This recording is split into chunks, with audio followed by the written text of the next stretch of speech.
Sri Lanka's most powerful news brand.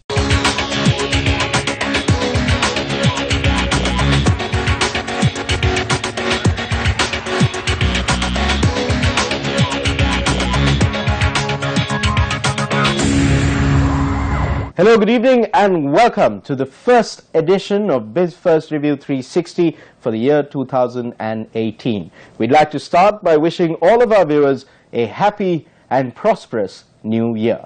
Moving on, the beginning of this year has been anything but boring. Just hours after Central Bank Governor Dr. Indrajit Kumaraswamy announced the monetary and financial sector policies for 2018, President Maithripala Sirisena made startling revelations on the content of the report of the Presidential Commission of Inquiry on the Treasury bond scam.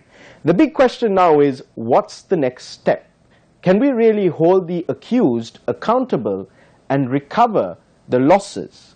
To talk about the central bank's roadmap for 2018 and the future course of action with regard to the Treasury bond scam, we'll be joined by former Central Bank Deputy Governor Dr. W.A. Wijewardena later on in the show. Let's start with a look at this week's top stories. The central bank said economic growth in 2018 will bounce back between 5 to 5.5% from a less than 4% growth in 2017. The weather-hit economy is expected to turn around with global economic recovery and domestic and foreign direct investments this year. The central bank governor, addressing the launch of its roadmap for 2018, said the economy is stabilizing and is on the right track, but the bank said it will continue to be cautious in easing monetary policy. Despite these challenges, 2017 was a year when we made significant progress on many fronts, through several policy measures taken by the central bank in coordination with the government. In response to these measures, macroeconomic stability is being restored and our economy is trending in the right direction. The central bank has implemented several proactive policy measures during 2017 in order to achieve the core objectives of maintaining economic and price stability and financial system stability. The central bank also said that they will be introducing a flexible inflation targeting framework from 2020 in a bid to keep inflation low and avoid printing money to fulfill budget deficits. The central bank is working towards implementing a flexible inflation targeting framework by 2020 to conduct monetary policy in a proactive and forward-looking manner. It has also adopted a more flexible exchange rate policy that promotes export competitiveness. The government is also committed to a revenue-based fiscal consolidation program which intends to bring down budget deficits and debt levels progressively. If we get fiscal policy and monetary policy right, then the pressure on the exchange rate would reduce automatically. The central bank is also expecting larger foreign direct investment to flow in this year, especially to industrial zone in Hambantota and the financial city in Colombo. According to the central bank's roadmap for 2018, the Board of Investment is expecting foreign direct investment to reach $1.5 billion in 2018. Commenting on the controversy surrounding non-bank financial institutions that are in distress, the governor said the central bank is looking to enforce stringent regulatory mechanisms in the interest of depositors and that it has advised governments in the past not to allocate public funds to bail out finance institutions in distress.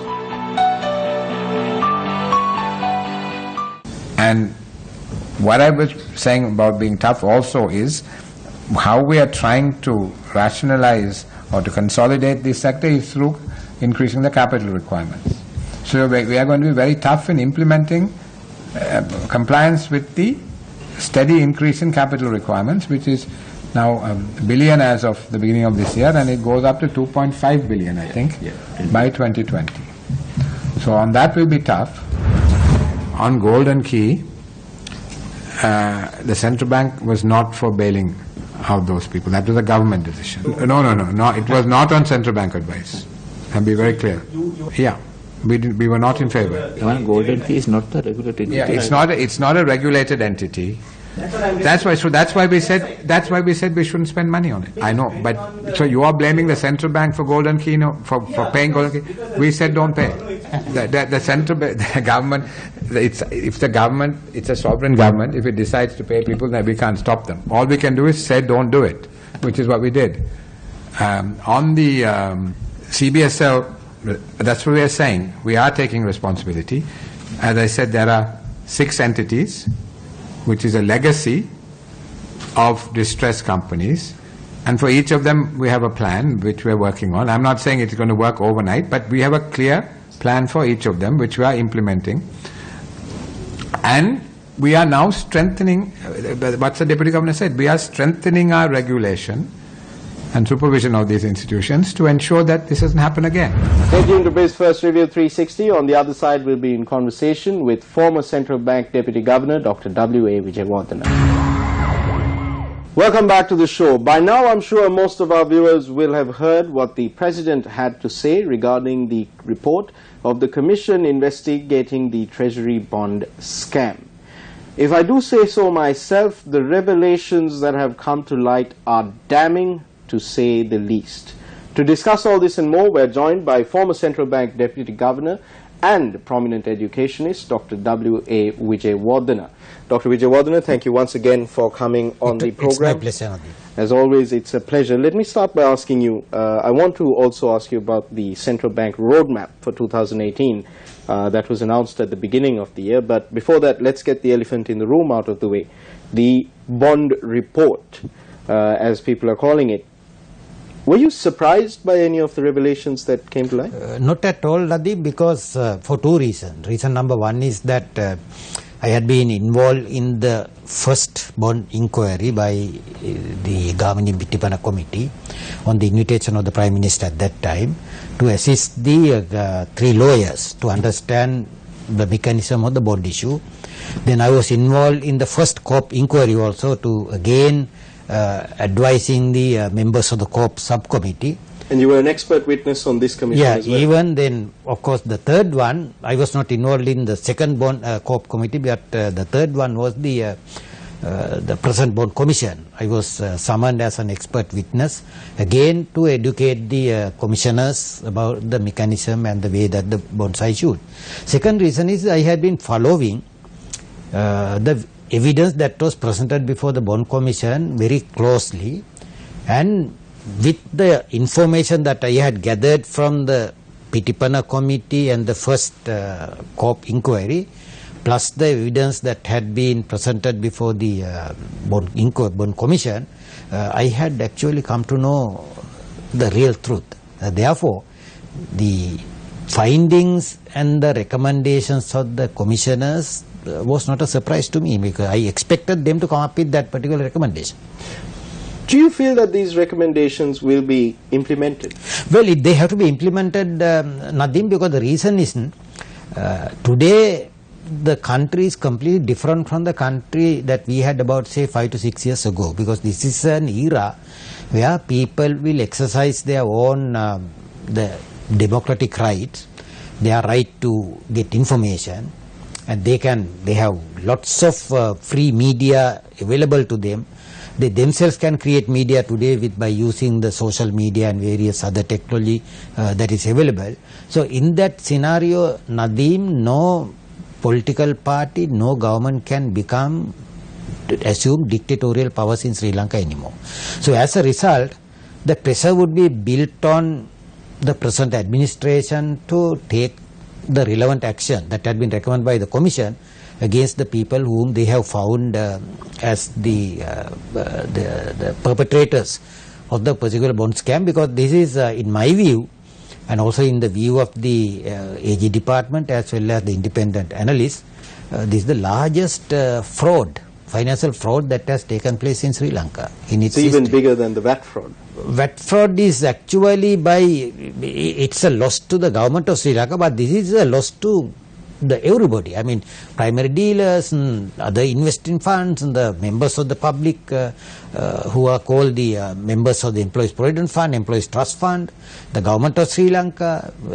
and also the reputation-wise, we have an institution called Central Bank of Sri Lanka. It has undermined the trust in the Central Bank. Trust and also the reputation and the prestige.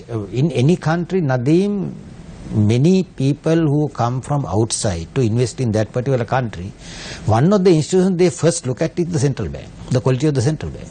The International Monetary Fund or World Bank or ADB or any donor or even a particular private investor, the very first institution they look at is the central bank. And when they find that the central bank's money had been robbed by people with total impunity, it's not a good sign for that particular country. So because of that reason, this is a very revealing, and also I am very glad that the President has appointed this commission, and the commissioners had done an excellent job.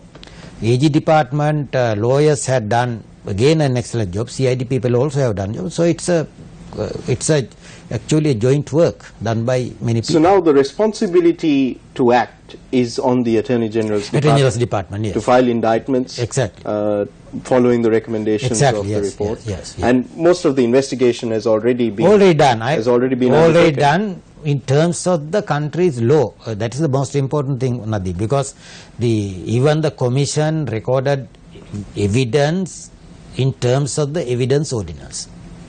Then all other investigations were done by the CID, and also they were done under the direction of the AG department's lawyers.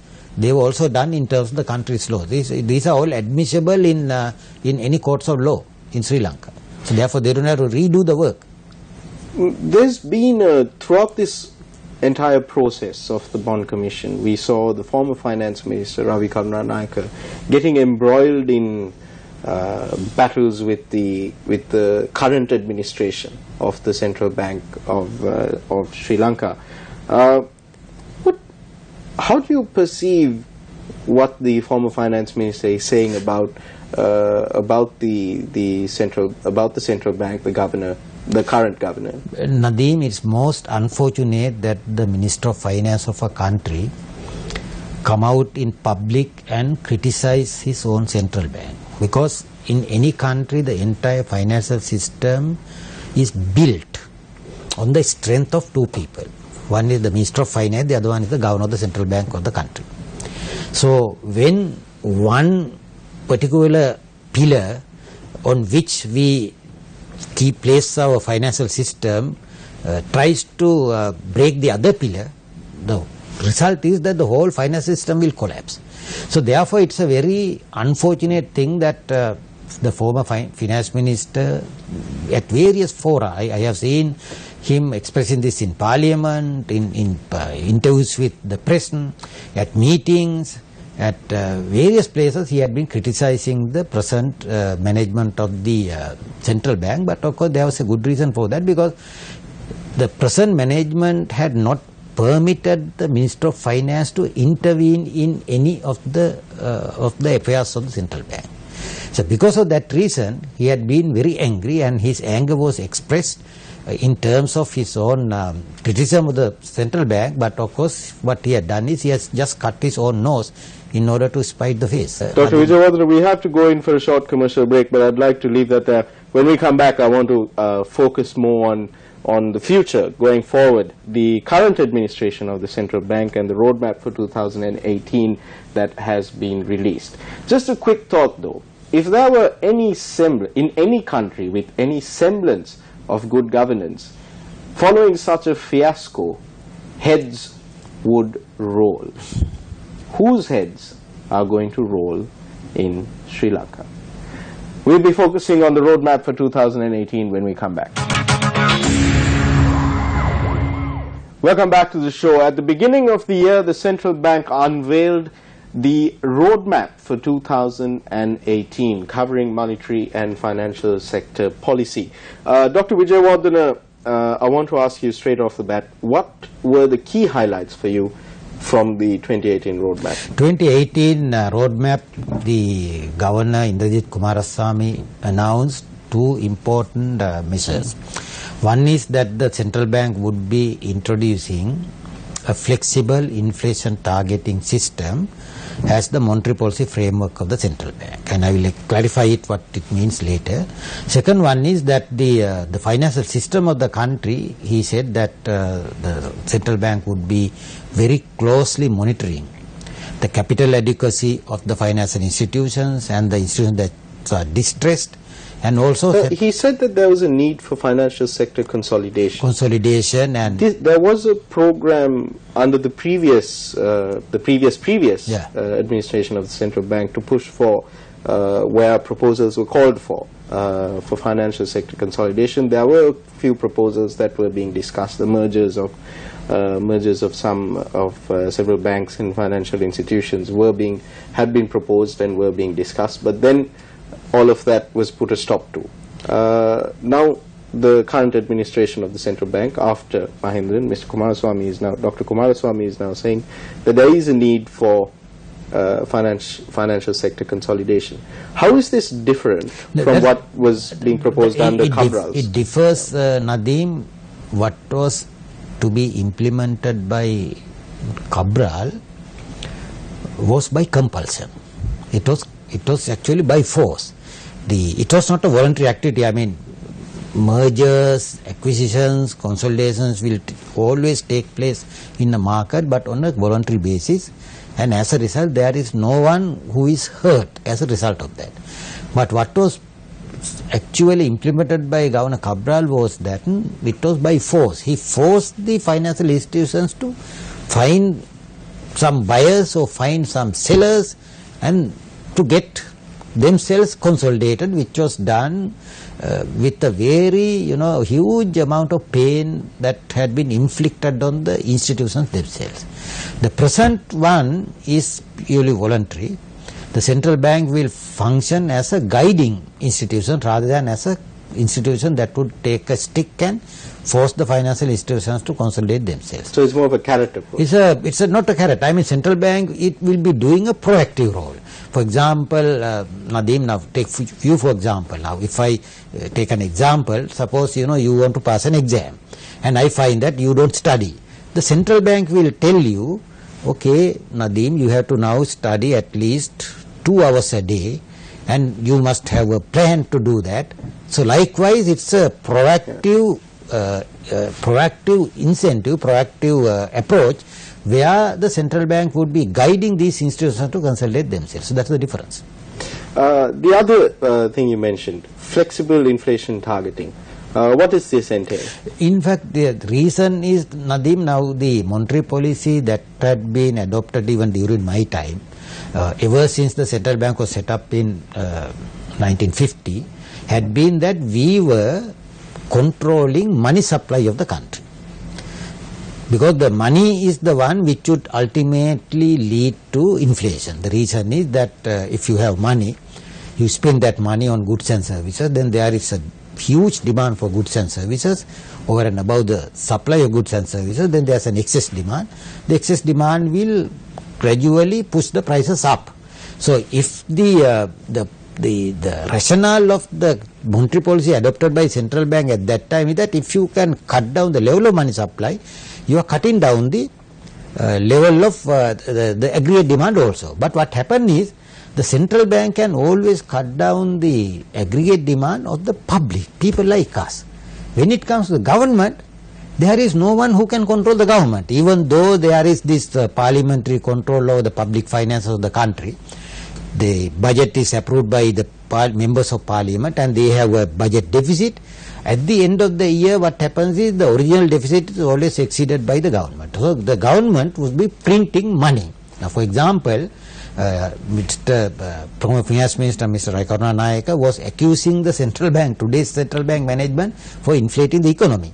But during the 2 years that he was holding the finance portfolio, from January 2015 to December 2016, he had borrowed from the banking system to the tune of 550 billion. It has actually gone up by 25%. So what it means is, the governor of the central bank and the monetary board of the central bank had been actually punishing us, individuals. You are overspending, you can't borrow more, and they were raising interest rates.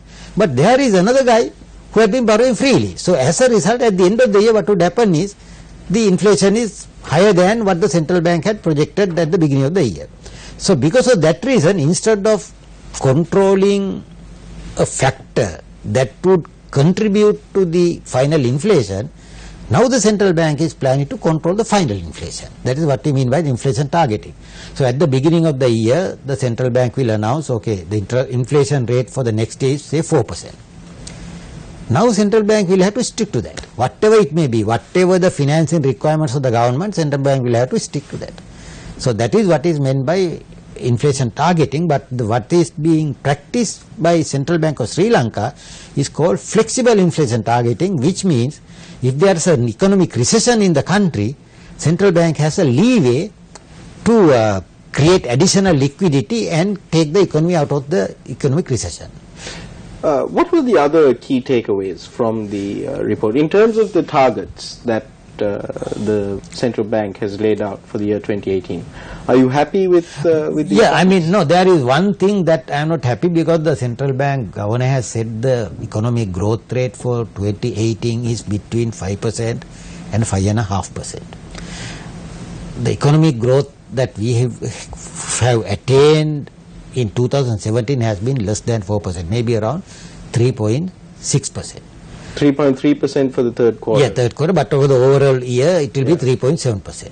So from 3.7% to 5% means a huge jump, and I don't see that the economic infrastructure of the country has expanded to such a high level so that the country can attain that kind of an economic growth. So that is where I have my problem, because the Central Bank may be working on the assumption of a higher growth rate than the actual growth rate that will be. So what are the dangers of this? So now we've got the Central Bank that has put its roadmap, it's given, and they've given a growth rate target of 5 to 5.5%. The policy, the monetary and financial sector policy, is being built around this assumption that growth will be 5 to 5.5%. So when, as you say, and as most economists would agree, that jump would require some serious economic infrastructure building, and given that that is not happening, when you make the policy based on that assumption, what are the dangers? The danger is, Nadeem, now Central Bank doesn't work on this real growth. Central Bank works on the real growth. Real growth is now, say, number of coconuts that we have produced, say 10 coconuts. If the price of a coconut is, say, 10 rupees, the value of the coconuts is 100 rupees. Central Bank works on that nominal amount. And what happens is, if the real growth is lower, less than the projected one, the inflation rate would be higher than what the Central Bank has projected. So that's the danger, because then all the assumptions about the government's, I mean, we are taxing people not on the inflation, we are taxing people on the real income they have earned. So every projection made by the government, every projection made by the Central Bank with respect to inflation, with respect to credit growth, that will all go for a 6. So that's the danger. Dr. Wijewardena, thank you very much once again for coming on the show. I wish I had more time to go into this in detail. Perhaps in the coming weeks we can go into more detail regarding the roadmap and how monetary and financial sector policy should be formulated. Again, thank you very much. You're welcome. So there you go. In a nutshell, economics has been called the science of assumptions. So when you're making those assumptions, you better make pretty sure that you have considered all possibilities and probabilities. Up next on the show, if you have a sweet tooth and a deep pocket, you'll find this report interesting. Love was in the air when the Grand Hotel Norelia launched the most expensive artistic dessert called Marry Me for couples who wish to express their commitment and devotion to each other.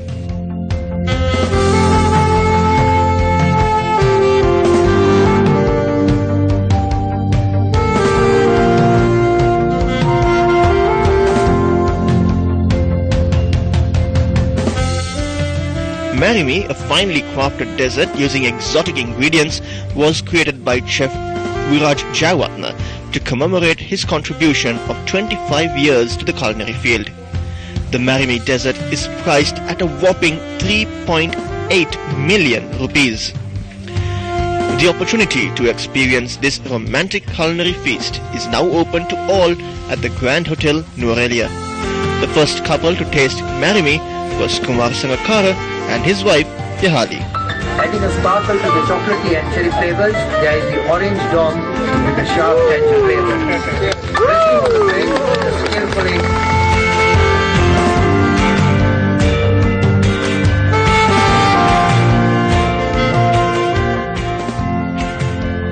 Today we have commissioned the Marry Me cake, but really it is to promote our mother Lanka. And you've taken time off to come here to the hill country to promote Norelia. Along with that, Sri Lanka. Rifan and his team conceptualized this event. In today's world, not only have you to be producing good things, but you have to be in the media. You have to be in the front of every page. There is nothing called good news and bad news. It's being in the news. So it's really, we want to be in the news. We at Grand Hotel, we are trying to do our little bit so we can focus, we can push, we can present Grand Hotel, present Norelia in the map, in the world map. And that's a wrap of Biz First Review 360 for tonight. Don't forget to look us up on Facebook. You'll find us, of course, at Biz First Review 360. I'm Nadim Majid, wishing you a pleasant weekend ahead. I'll see you again, same time, same place next week. Good night and good luck.